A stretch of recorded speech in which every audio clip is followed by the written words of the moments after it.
Yeah. You gotta work. You gotta work, grind, shine, it's mine. Gotta show everybody it's my time. Getting here, you gotta work, grind, shine. Never mind who talking down, cause they lying. Don't talk, you gotta work. Welcome to Let's Talk with Carl Lee. Let's Talk is proudly presented by attorney Frank Walker. Real talk, real experience, real results. FrankWalkerLaw.com. Let the conversation begin on Let's Talk. Hello, ladies and gentlemen. This is Carl Lee with Let's Talk, and Lisa Otey, my dearest friend. Oh, here, see, good. My dearest friend is the only one we have in the building today. We're hoping that Hollis is going to be coming. He had some work he needed to get done and said he may try to get in a little bit later. Lisa, draft time. You know, okay, before we get into this conversation, you have to be honest. How much of it did you watch? Because I know how antsy and you can't sit still long enough to even for a pick. How much? My only interests really were the first couple of picks. Okay.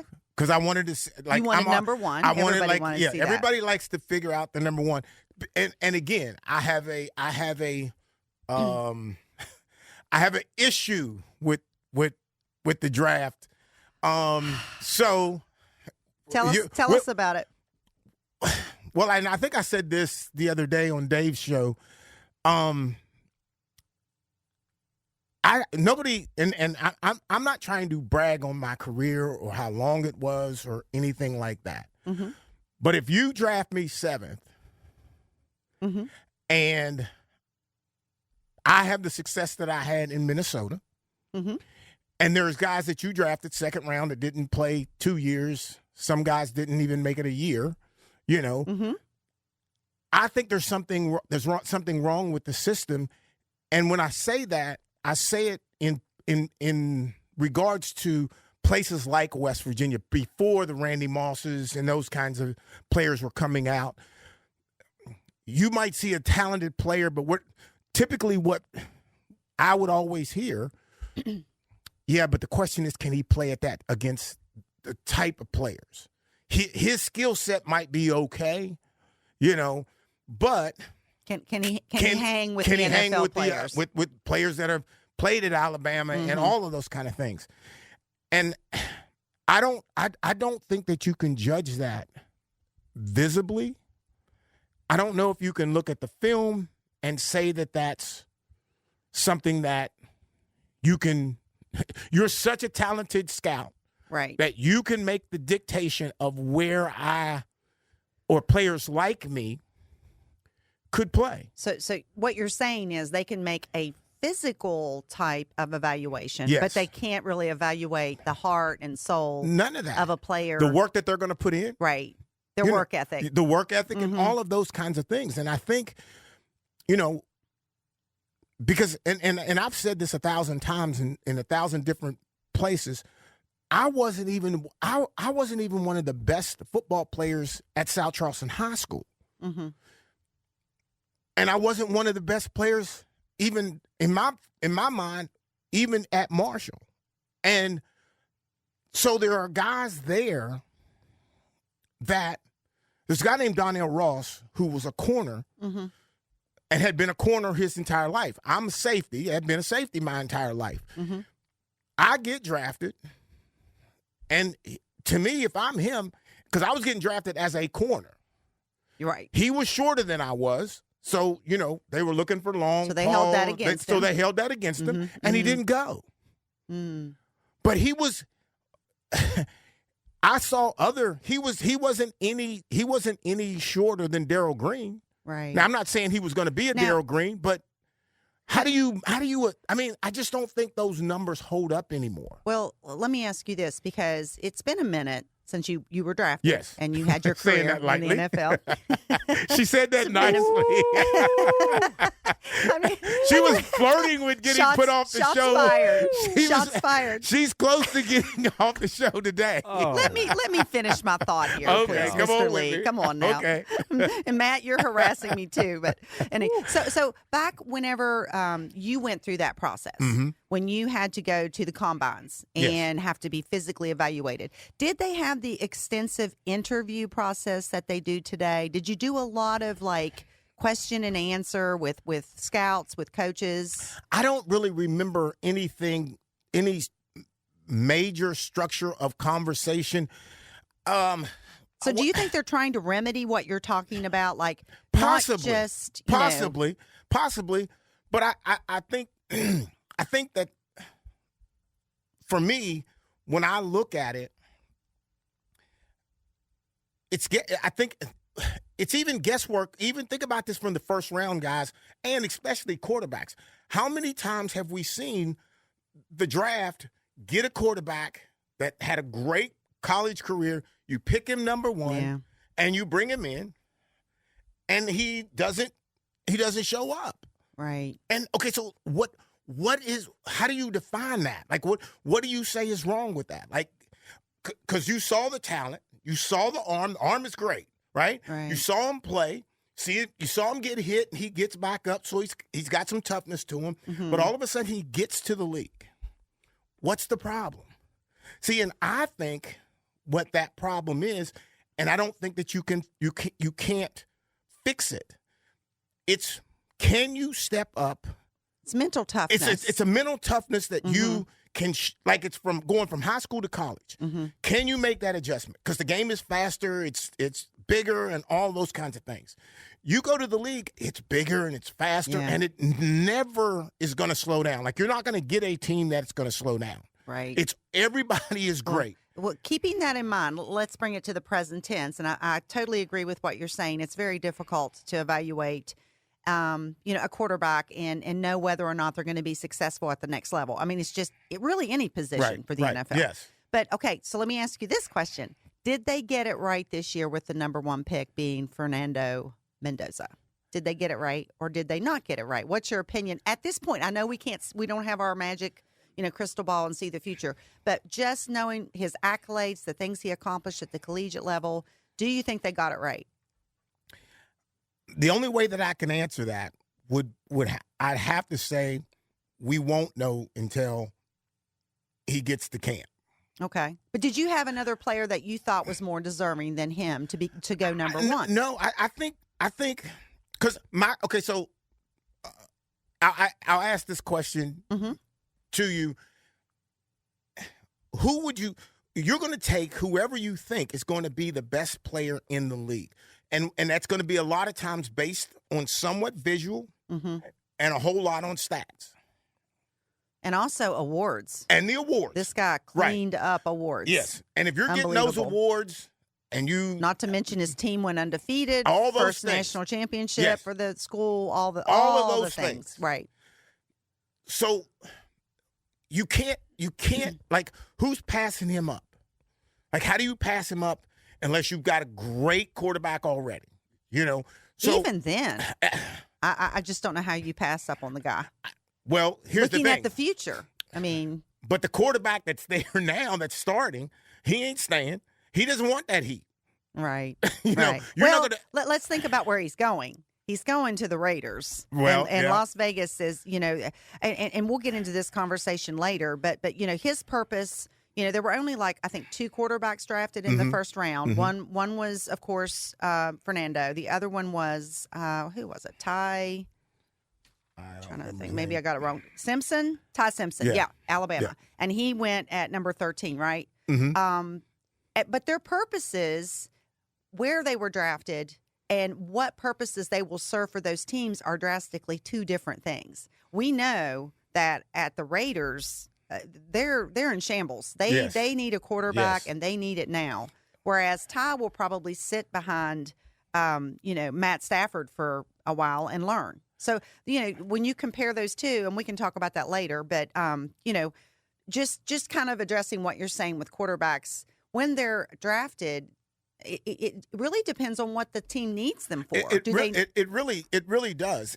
And to those 2 examples, and if you ask yourself the question, which one of those would you want to be? You'd want to be the player that you want to be the one that's going to get an opportunity to play.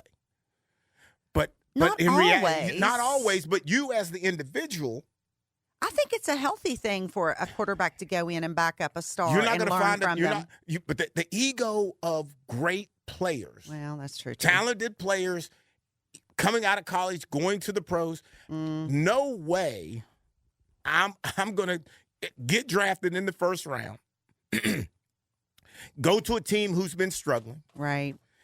and you're not going to start me at quarterback.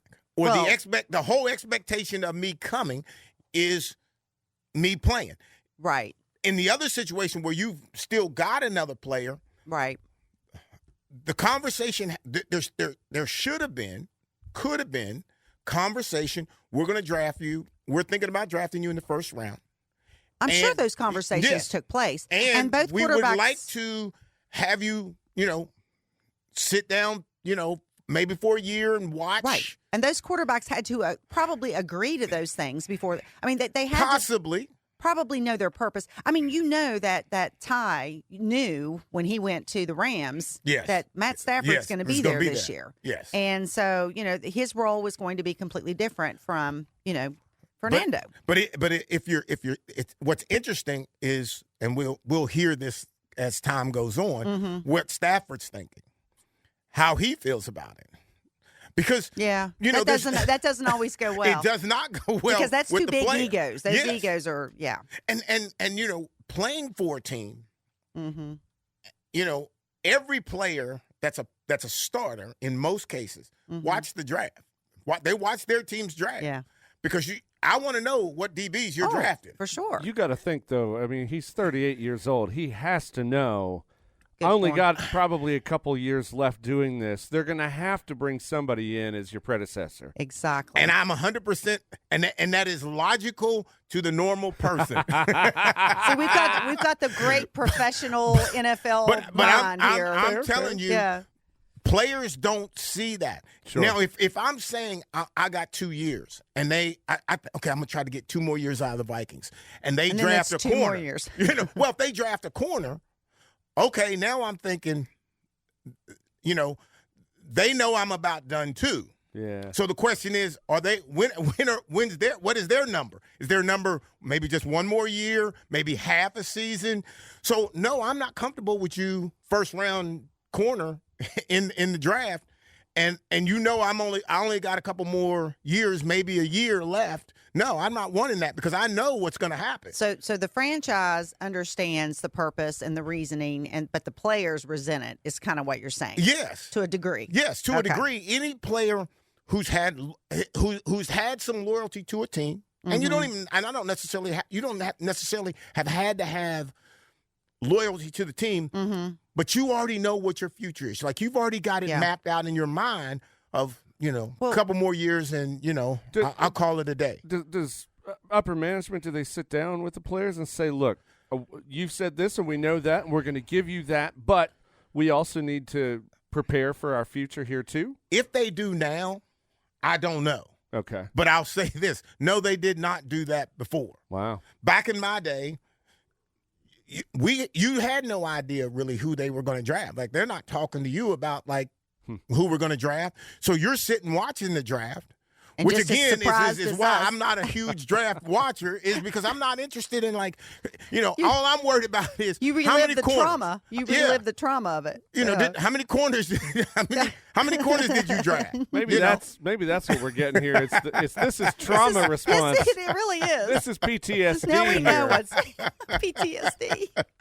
Now that explains everything, He's got man. Draft PTSD. And then some. And he relives it every year.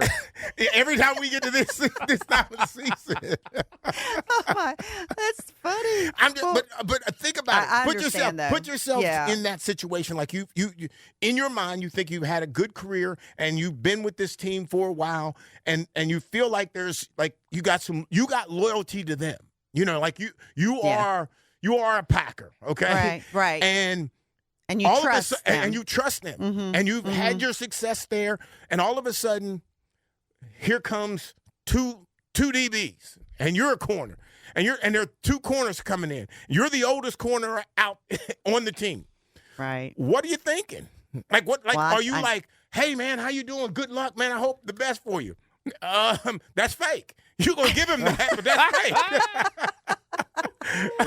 You know, are you going to leave a couple banana peels laying around on the field and stuff like that? See, Kinda I'll set say them up this. for Late year 5, 6, 7, 8, you know, and playing pretty good. Yeah. I don't care who you bring in, you know, because I feel like I'm good. Yeah. So now, I can dap you up. Hey, man. And more you than know, likely, if you're playing good, they're not going to bring in any threat anyway or any kind of competition. They trust that you have longevity. They trust that in the we have career. longevity. Right. They may be looking for maybe a backup or a nickel or a dime guy. So now I'm even helping you. You know, I'm helping you go through the process, learn the different things. Right. But when I'm 10, 11, 12, yeah, I can't really help you. Not if I want to get from 10 to 11 or 11 to 12. This is the raw, ugly side of Carl Lee that we're witnessing tonight, This is Matt. the reality of survival. and it's survival. I mean, there's so many different situations that you deal with. Like when you start talking about, okay, let's just say all those folks are in camp. Okay, now we're all in camp, and we're in meetings and all this kind of stuff. You get about at least back then you get like 2 weeks before there was going to be a cut. Mm-hmm. Then the cuts started coming on like Tuesday, I think they were. So by the time you get that 2 weeks in, you either know how good those guys are or that you're safe. In most cases, you think you're safe. But the other problem that you have, let's assume I'm making $20. Mm-hmm. And the other corner is making $10. Right. And they draft the corner in the first round. Yeah. I'm the corner going because I'm getting the most. I'm getting paid most. I see. They're not overly interested in the idea of paying me. Right. That may not be all teams. That may not be today in how they do it today. No, I think it is. I think that's pretty similar. But our general especially manager, when they have caps. Yes. And salary caps. And if you're making so much money and they have this young guy come in that they can pay less, I mean, that makes sense. I mean, it's a threat. Yes. And Mike Lynn, our general manager, rest his soul, he was by far, for me, and I hate to say this, and he, in the same sentence, but like he was just not my kind of, like he wasn't fair. He just wasn't fair to players. He wasn't fair on a racial side of it. He enjoyed trying to lowball you and win the game. You know, and it was like, so you're in there, you're fighting for $2 and he wants to give you 75 cents. Right. And, ruthless, sounds like. Yes. Mm-hmm. And it was tough. I mean, it was a really, really. So he didn't come over for Thanksgiving dinner? No. He didn't get many cards for Christmas or anything like that. Well, that didn't happen. Let's do this. There's a clip that I'd like to play since we're on the subject of the draft and we're talking about Fernando.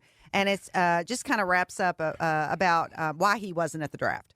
I deliberately skipped attending the draft event in Pittsburgh. My mother, Elsa, has suffered from multiple sclerosis for 18 years and cannot endure long-distance travel. Besides, the venue could only accommodate 10 to 12 relatives and friends. My family, coaches, mentors, as well as my high school and college teammates, every single one of them has helped me through my lowest moments. I could not bring myself to choose only a few, and I did not want to leave anyone disappointed.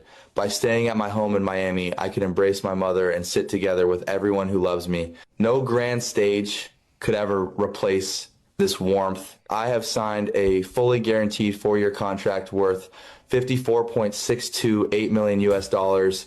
Nevada, where the Raiders are based, has no state income tax. I will use this money to customize a new wheelchair for my mother and purchase an accessible residence. In addition, I will donate $500,000 US to the Multiple Sclerosis Association, hoping to ease the suffering of more patients like my mother. I may have missed the grand ceremony in Pittsburgh, but I have gained something far more precious. What are your thoughts? Okay, so to me, that's a guy who has a motive.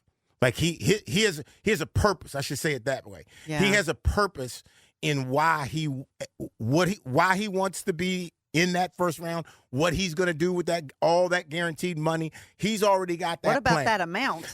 Woo! Goodness gracious. It's crazy. I don't even think some of the best players probably didn't make that money in the entire time of their I won't say the entire time, but maybe the entire time of a contract. So if you have a 3-4 year deal, you're probably not making that money at all. You know, and it's just unbelievable of how the game has changed financially, and I don't know what sparked it being that, why the money has changed so drastically. It's the same audience is still watching, you know, and the same television ratings and money and all those kinds of things is still there. It's all the same. I just don't, you know. It's well, I think a lot of it is now, and you know who pays for it? The fans pay for it. Absolutely. I mean, like we've talked about before, when you go to the concession stand at an NFL game, you know, you're going to, put a second mortgage on your house for a Coke. But anyway, so one of his points was that he wasn't present at the draft, and he explained why. Do you think the Raiders had a problem with that? Because, you know, he wasn't on the stage. He wasn't, you know, there to shake hands with the commissioner. He wasn't there to put the hat on in person. Or do you think they're just like, well, you know, we know what we're getting, and we don't mind him skipping that? What's your thoughts? I'll go to the latter and say that you know what kind of player you're going to get, because if that player is that loyal to his parents and that kind of thing, he's going to be a leader. He's going to be a team guy. He's going to be willing to come into our organization, tie it together, and be bonded and maybe turn us around. Right. You know, I think. I mean, they said reports were the Raiders were fine with it. I mean, according to what I read, I don't think any team cares whether or not you're, you know, because a lot of players choose. I just think the first pick is special. You know, the first pick of the first round, you know, for a team. But let me ask you this, and it is. But let me ask you this: who would you rather be around? Your family and your friends? Oh, I'm with him. I'm Team Mendoza on this. I mean, I think he made the right choices. You know, his mother is obviously medically fragile. And she has been one of his biggest, you know, supporters, obviously, cheerleaders in his life. And he wanted to be with her during that special moment. I'm saying from the outside view of the franchise, you know, that kind of doesn't tarnish their moment, but it is kind of, you know, everybody's watching that first pick of the first round. I don't know that it's... You don't think? To me, it seems like everybody... I feel like it's a media thing. Exactly. I think the media is pushing that. Because, I mean, the fact of the matter is, I mean, as great as the draft is for all these teams, they're worried about the season. That's true. You know, the optics of this particular moment are already gone and past. Yeah, that's true. I think that, especially in a situation like this where you've got a player who obviously isn't doing this for ego reasons. Right. That I think is what makes the big difference. It's right. not ego. He's got good reasoning there. And I think what people are mad in the media is because they have made the draft into this big spectacle. Exactly. And now all of a sudden you've got a number one pick here that is just like, I'm going to go a little bit of a different path here. Right. And they're mad about it. Yeah. I don't know why they're mad about it, because exactly. he's got great reasoning, but they're mad about it. The only people that should be mad are the Raiders franchise, and they're okay with Yeah. it. I mean, they've come out and said, you know, we're okay. We're focused on his performance. Mm-hmm. In fact, if anything, that shows us that, you know, he's a football first player. He's not into the showy part of it. Yep. You know, he's going to be that guy for the franchise. So, I mean, because he's going to get I like it. Him being there, if you feel like you have to be there, then the reality to that is that you do, you know, you do buy into, I want to walk up there, I want to shake hands with everybody. I want to do that. And everybody who's playing football in college would love to have that opportunity to do it. Right.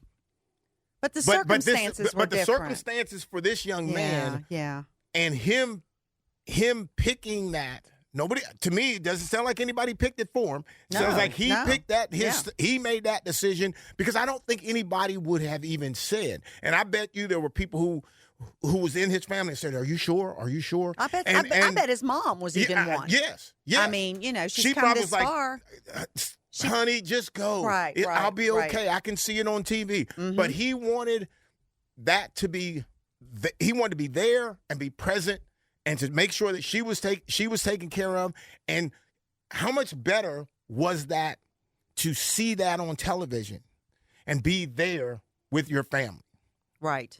Well, and that's the point here, too, because at the end of the day, they're still going to send cameras down to his house. Oh, yeah. And they're there filming. I mean, just because he's not there live doing it, everybody in America is watching it happen anyway. Right. Yeah. I mean, I agree with that totally. I mean, I think that if anything, it kind of solidified our view of him as being this solid, team player that is not interested in the frilly, showy part of the NFL. It shows that his ego is not where, it could be being the first pick of the first round of the draft. So it's a good, to me, it shows his character. And what I'll say, and I'll say this, what really matters, and what I'm looking at, and hearing your process of how, and I think you're exactly right, but I think the internal piece of him, I think the internal ego of athletes is the best place to have your ego. Right. It's better for you to have your ego to you can walk in it, you can feel it, you can enjoy it. You don't have to put it out to people. You don't have to show it to people. No. Let them see.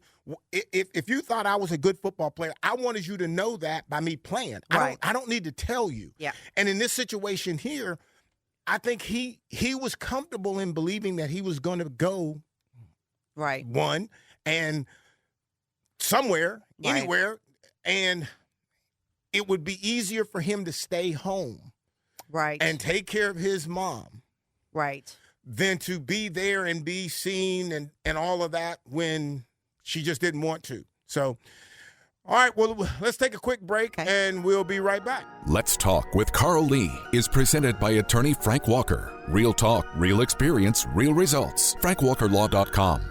Comment on episodes or suggest topics at our Facebook page. Search for Let's Talk with Carl Lee, and remember to like the page to become part of the conversation.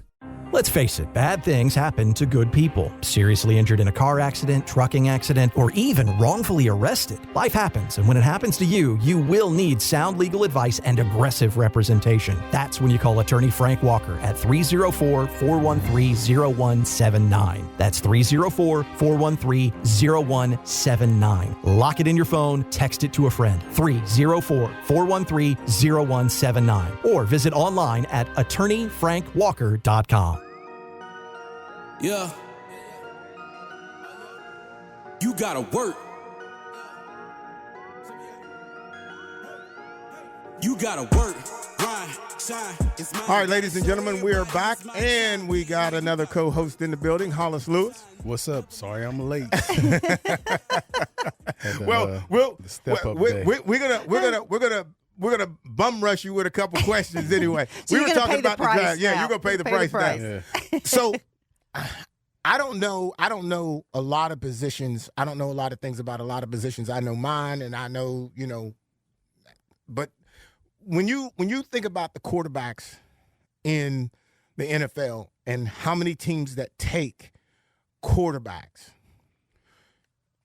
there's not a lot of them that pan out. Yeah. Is there a reason behind that? Is it the competition? Is it the what do you think?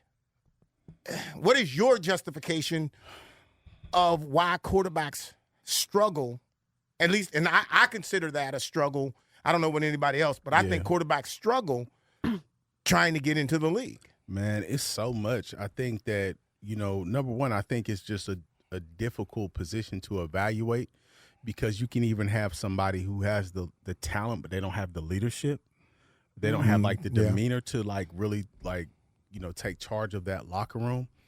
You can have somebody who's charismatic, who has the leadership ability, but doesn't have the talent. And I think that once you hit the NFL, not only do you have to have those intangibles, but you also have to have the metrics, and you have to be able to make those NFL throws on time, in time. I mean, when you talk about guys like Matthew Stafford, when you talk about Mahomes, you know, those guys are making unbelievable throws, not only as it relates to like arm strength and different things of that nature, but their anticipation, their processing speed, like a Peyton Manning or a Tom Brady. So it's just, and again, and that's why I'm for like UFL, because I think we have to have a buffer, because even the college game, as far as the dynamics and the makeup of it, playing a pro style, it just isn't the NFL, and those skills always don't translate. You can't be a Johnny Manziel or Kyler Murray.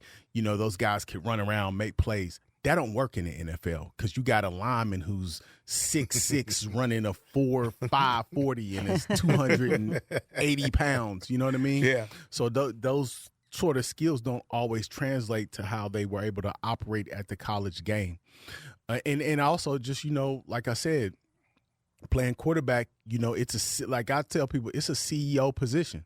So that means as a CEO, you are the representation of not just that organization, that team, that city. You are the representation of a multi-billion trillion dollar conglomerate within a global conglomerate. So you have to have that perspective as well. And I think that's why you're going to see like a guy like Kirk Cousins continuously get signed. Some guy we would say is mediocre, but he can win you 4 or 5 games, maybe out of 6 or 7 in a stretch. Like if you really needed it, he can do that. A Jameis Winston, we're going to see those guys, because it's such a hard position when you talk about, you know, there's 32 teams. You might have 70 quarterbacks, and there might be 15 like really, really good ones. So you know, it's just incredibly hard. And that's why, you know, when I look at this year's draft, I wasn't, you know, Mendoza, I think, again, he has the intangible. I'm not sure he has the tangibles actually to make it work in the league. And when you like a you know, with the Rams trading up to get a Ty Simpson, who had 15, 16 starts in college, that just doesn't ring good for me. I mean, I don't know. That's something I wanted to ask you, what your opinion is, Hollis. But, you know, do you think it's too much of, you know, you're looking at Fernando Mendoza, and he's expected to be the immediate starter for the Raiders, Las Vegas Raiders. He's going to be the centerpiece of their offense. Do you think that's just too much to ask of him? It depends on what you have around you. Like they have the running back they drafted last year. I don't offensively, as far as weapons, as far as tight ends and offensive linemen, if they can get that to shake where they're not dependent on him when he has 20 or fewer throws a game, where he has a strong running game, where they have maybe 2 or 3 running backs that they can depend on, it could possibly work. But I don't see him as a guy who's going to go out there and just, you know, be that ringer and just go. He's not going to save the franchise. Yeah, I think he could be a good piece. That's what I was going to say. That was the question I had. Because really what you're looking for him to do is to save or quote, turn it around, turn the whole program around. Before that you can really turn the program around, to me, and you bring in a quarterback in a first round, you got to have a solid defense. Yeah. You know, now, if you got a solid defense, that's true. Now you got a chance that quarterback coming in might have a chance now to really be able to play. But if he's got to keep getting thrown back in there. Because, you got to look at it like this. There are very, very, very few Patrick Mahomes. There's very few guys that you could just say, okay, maybe that's one. Our quarterback. Yeah.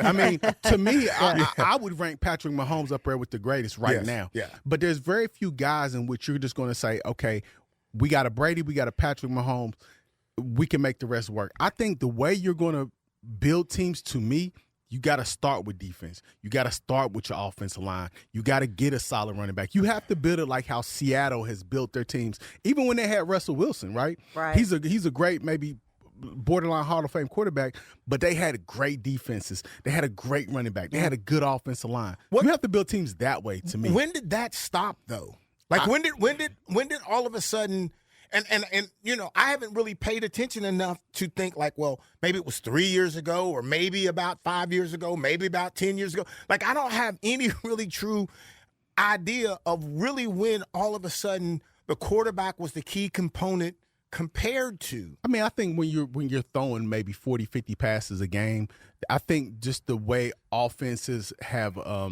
changed over the years. So I would say probably the mid to early 2000s when you had like sort of more of the shotgun sets, spread out. When you're actually throwing 50, 60 times a game, and I think that sort of changed it. But I would say this right now. Not that I'm saying a quarterback is definitely the center of your piece of your program as far as football is concerned. You got to have that guy, but you got to have pieces around him. If you're NFL, it's better to build slow than try to just gamble on a guy and just say, hey, because even if you look at the Patriots team, right, while they had Tom Brady, they were well constructed all around him, from special teams to defense to everything was well constructed. Did he start right out of the chute? No, I didn't think so either. He sit for a while. Bledsoe got hurt. Yeah. And that's the same situation that Ty Simpson's walking into. Don't you agree? Like that's a good. I just said earlier, Hollis, that I felt like that's a healthy thing to do. But I think the difference with Ty Simpson, he's a first-round quarterback, where Brady was like a 6 or 7. Well, that's true. Yeah. That's so it's true. a little bit more pressure. Yeah, but still, I mean, and to my point, go ahead because I'm going to go back. Oh, no. Well, I was just going to say, he's a developmental prospect. It's a whole different scenario between him and you don't think so? But you don't. You're right. Like he's going to be sitting. But why would you Matt draft Stafford? him in the first round?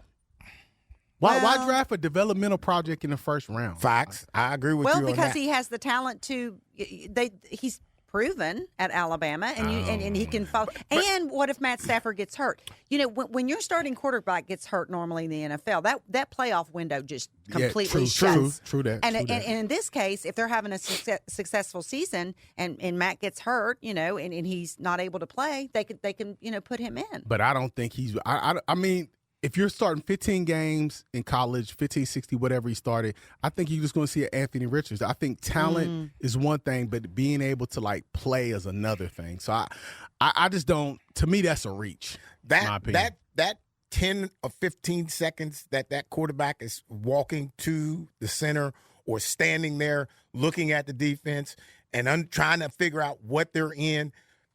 That's a major. That's a major thing. Yeah. And if you can't be just a guy who can throw the ball. You can't be just the guy who played quarterback. That's what I'm saying. Those guys are far and few between. Yeah. And I think and I really believe that there's still the thought process of drafting quarterbacks early is the thing. That's what we have to do, compared to how effective they're actually going to be. Yeah, and I think, obviously there's a money component, right. We don't have to get into all to that, but I just think, like I said, I think you're almost, to me, unless you just got that guy, which it's a combination of talent and ability and processing speed, because, like I said, when you're going from an Alabama offense or whoever college offense, and just the verbiage alone to what you're calling an offensive play in college versus the NFL, just the processing speed, what you guys are doing on the back end, trying to disguise coverages and figure all that. It's all head games, and if you're not ready to do that, and then you couple that with you don't really have the physical ability to like get balls where they need to be, and a lot of that is dictated by the speed in which you're processing what you're seeing. And you got to have great guys in the most critical positions. Like, you got to have a pass rusher. You've got to have a pass rusher to get to that quarterback if you want to shake him up.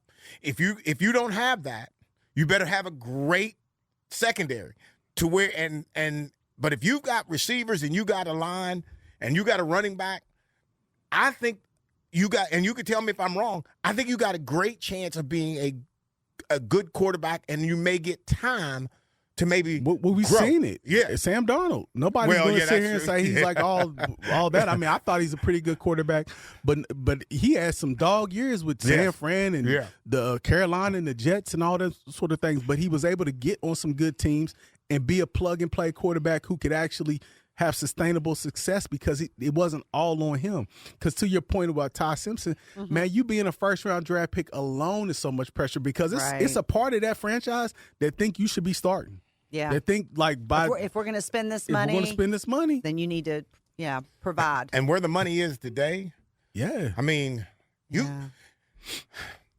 really have to know, but can you know? Like, I don't know. I don't think so. I don't think that you can really know. Not in that position. It's hard. No. It's hard. It just doesn't I translate. think it's a smoothly. crapshoot. It just is. I mean, you can take all the information, from the combines. You can look at the physical ability. You can look at their mental state, the interviews. But once they get in behind that center in the NFL arena, you just don't know how they'll perform. I mean, you think of a guy like Eli Manning, who by statistics was a very mediocre quarterback. If you're just looking at raw numbers, you look at interception, touchdowns, blah blah blah blah blah. But in the biggest moments, that guy came alive. So it's like do we bench a guy like that? Do we let him play? Like, you just don't. You almost got to get into it to even know. Right.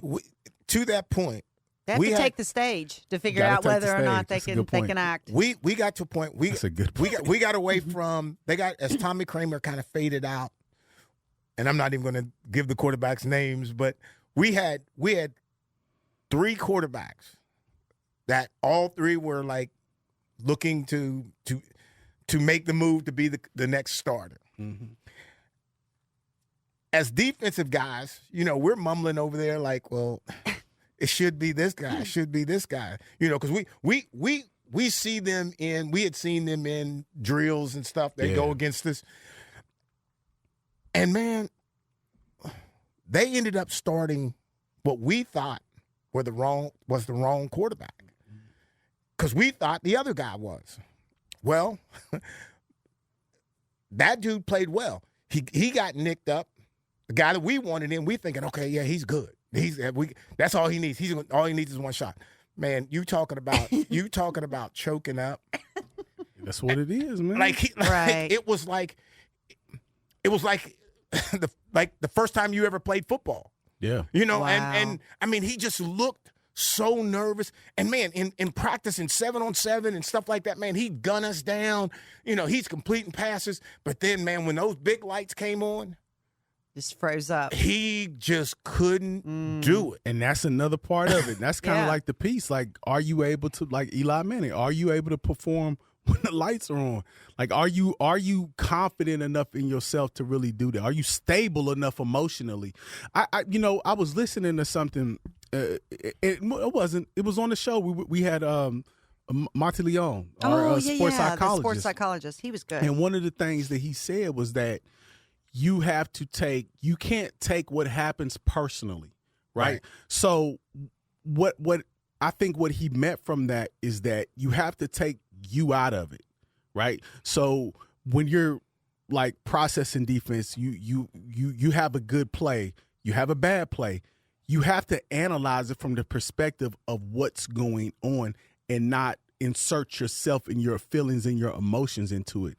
And to me, that's a skill set in of itself. It is. Like a Tom Brady, you can see, or Joe Montana, right? You can see how, when they're operating or even a Peyton Manning is probably the best example. He's operating almost from like a mathematical perspective. He's analyzing exactly what's going on, and he's figuring out a way to, like you would always say, take what's given to you. Yeah. You know what I'm saying? Yeah. Those type of mentality. And some guys, they don't have the ability that if something's go wrong, then they drown themselves in that emotion. And that's a good point. And what you're talking about is, when you say take what they give you, every defensive coverage has a weak spot. Mm-hmm. Mm-hmm. And there's always a acute route somewhere in there too that the quarterback wants to go to. Right. And sometimes you just have to go to what they're giving you, which might be the swing of the back, or it might be just a little short 2-yard, 3-yard pass. Maybe you get 5 yards out of it. But here's the other part of that. As a quarterback at the NFL level, if you guys are running a certain defense and you're giving me something, but I don't have anybody going over there, do I have the mental acuity to send somebody over there? Yes. In real time, not like I go to the sidelines and da-da-da-da-da. Do I have it in real time to say, oh, this is what boom, go there. Patrick Mahomes. Switch Patrick gears. Mahomes, Tom Mahomes, Brady. yes. Peyton Manning.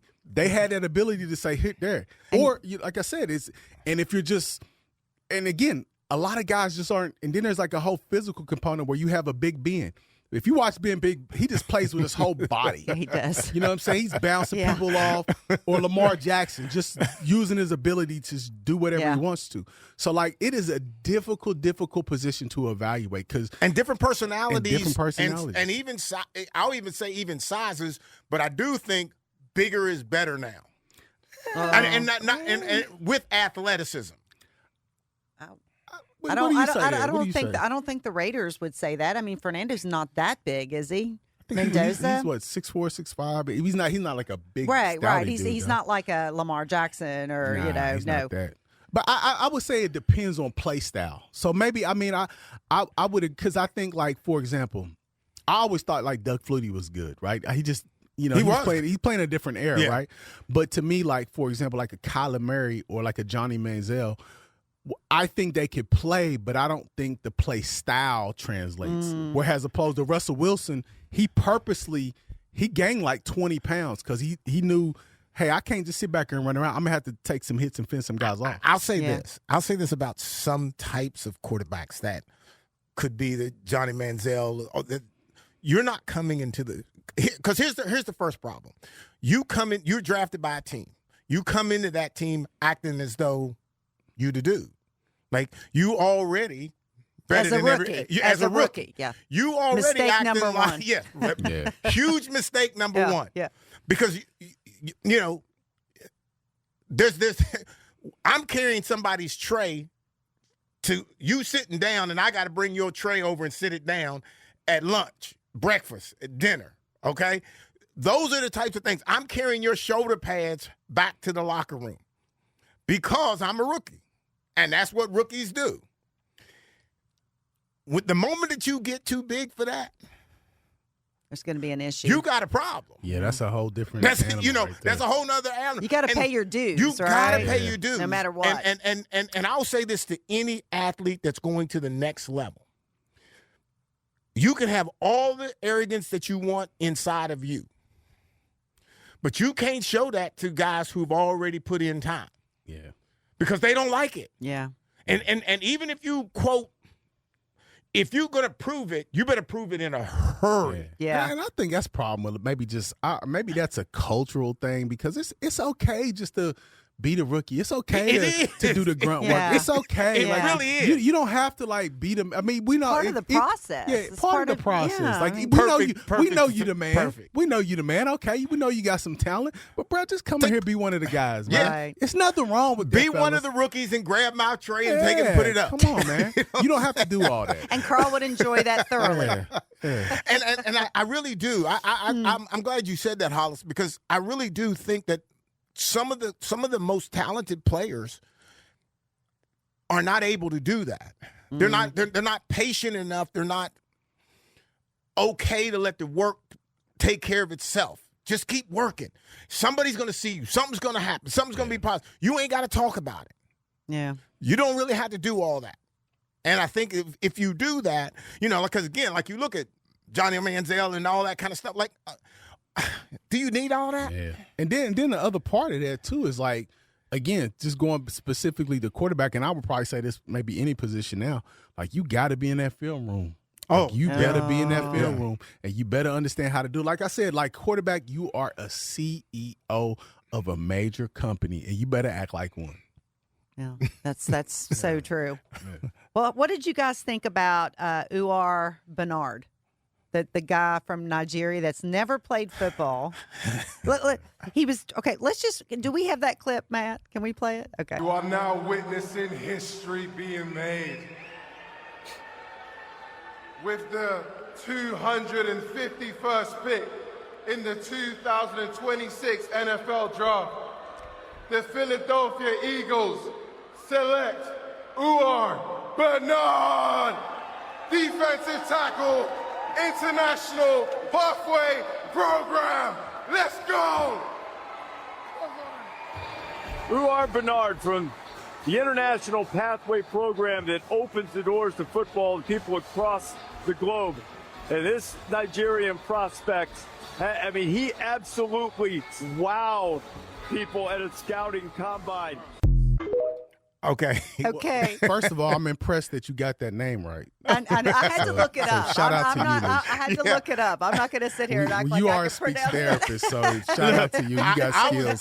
I was going to sit here no matter how long we'd have to sit here till somebody said his name. I would have just said Bernard. I got that part right. Yeah, I had to look it up. But he's never played football, guys. 6'4", 306 but pounds. he's okay. But have you seen him with a six-pack? He's unbelievable. He has like 6% body fat. When you say guys. three, when you start somebody's weight with 3, you crazy. automatically have a picture of what that looks like. That ain't the picture. That ain't the picture. And he runs a 4.640. And there's some DBs. So they're going to teach him how to play football, whether he wants to learn or not. That can't run that. He runs a 6.440. He had a 40-inch vertical. He had 11-foot broad jump. At the 251st pick, I'm drafting him too. He getting a pick from me, bro. I'm shocked. Is that the very last pick? That's not the last. It's not the last, but it's not Mr. Irrelevant. It's at the bottom. It's at the bottom. No. I knew it was close. Okay. Good Lord. Here's my only problem with it. With no football conversation, like no terms, like he doesn't know any of the terms, any of the just position. Does he know the positions and all those kinds of things? He came through the international program, so I think he has some baseline understanding. So he's not a total novice. Okay, I just don't never think played. He never played in a competitive. He might have played flag or did something that's similar. Well, but if he's got any kind of particular skill set, he is going to quickly become, to me, one of the most dominant players wherever. And you put him at a defensive end, you put him at a defensive tackle. You could just tell him to go. And just tell him to go. Yeah. And here's go ahead. I'm sorry. I'm just saying, finish your point. like, who's going to block him? Yeah. But here's the good thing about it, guys. Yeah, he's never played football, but there's no bad habits to break either, right? Yeah. He's fresh. I mean, they're going to teach him everything that he needs to know, and you know. And one of the good questions about that piece of Elisa is, like, I bet you he's excited about learning the game. Yes. Because think about it. Like, every level that you go to, you're excited about learning a little bit more about the game. He's just walking into the game as a grown man, bigger than most players, more athletic than almost every player that's his size, and he gets a chance to learn the game. If you saw the video, I mean, his smile it was unbelievable how happy he was. And I'm just going to read this quote real quick, and then you guys can take it where you want. But this is verbatim. It's a dream come true for me because I've worked hard for this. I've not played football, but I've gone through some drills that made me believe I'm going to get better every day. So he's got the right attitude going in. It's just that if you, again, physicality, like I said, if you're 6'4", 300-plus pounds with a six-pack, no body fat, can run a 4.640s, you have the physical metrics. It's just the only thing you need two things to be effective D lineman if you already have the physical ability. You got to have the dog. You got to be a dog at defensive lineman to really be good. And for a defensive lineman, you got to have a motor. Yeah. You can't run in no V4 in the NFL level. You got to have a V6 or better, preferably a V8. See, and I think love that. I think that he's going to have the motor. Because I don't know. Well, here's what I'm going to say. I don't know. Is because if nothing else, because let's just say if I was putting on the line, I was on the line and I was my size, bro, I'm going to be as fast as I can be. Because I don't want you to get no hands on me. So if nothing else, if he's trying to get to the quarterback and you tell him get to the quarterback. So now I'm trying to get to the quarterback. Now you may be blocking me, but now once all I got to do is start to figure out how to get my hands on you and then get you out of the way. But you say that as though we ain't got $50 million left and right tackles out there. He's still got to beat him. And the thing is, once those tackles, they're going to get their hands on you and they're going to pit you in the dirt a bunch of times. And now your motor's going to say, that check engine light might come on after you might have a blown gasket, a tire might be out, the battery might be dead. You better come. You got to keep coming. Service required. Service required. And if you ain't never experienced that, see, that's the he's gonna the have key to go piece. through some growing pains. That's the key piece. Yeah, that's true. He's got to learn it. But if he can stay, I mean, and there's no way you're not gonna get caught. Sooner or later, no, you're going to get caught. you're going to get caught. Them no matter what offensive linemen ain't no joke, bro. Right. And they going to want to test you. Oh, they going to want it. And see, this is the perfect case. The perfect case of sending him to the UFL. This is the perfect case. Because with a quarterback is big money, you can't do that because you can't risk him getting hurt. Right. But a defensive lineman, the threshold is a little bit less, and this would be the perfect case for him to get about 5 or 6 games in against live competition. To send him down there, you hold us right. We're gonna send you down there. We're gonna get you some reps and some game time reps, and we're gonna see what you Carl really got. loves the UFL. You can see the look on his telling face. you, this perfect case. I will give you that. Yeah. And that's true. as bad as I hate to, I'm gonna give you that. Yeah. And I think that would be ideal for him because he's able to learn literally play by play and get you some confidence too, because like I said, if you're in practice, you going against a left or right tackle who know what they're doing. Again, they can negate a lot of that speed and that athletic ability and the strength. So your face gonna be in the dirt a bunch of times. Well, see, here's what I think. I don't think that they're used to the speed. Nah, they are, bro. But, Come on, he ain't a unicorn. But the strength and he's not the used size to any and all of that. anything. Yeah, I The understand game. that. The contact in which the offensive lineman will have with him, that will be something that would be. But what new, I'm if saying that's though, the case, you if know, that's where he's going to be. You know, like I know, track and workout speed and game speed is different. Two different Weight things. room strength and field strength is different. Yeah. So again, you may be having all those measurables and all that stuff on the workout, which is cool. We need that. But once you get on the field, it's a different play. And that's where your heart and your motor come in. If he makes it, I'm going to get a Bernard jersey and wear it around. Yeah. Well, have at it. I'll become an Eagles fan. Well, we're about to wrap it up. Hollis, you got anything? I'm good. Thank you. Lisa? I'm good. All right. Well, ladies and gentlemen, we hope you enjoyed the show, and we're going to get out of here.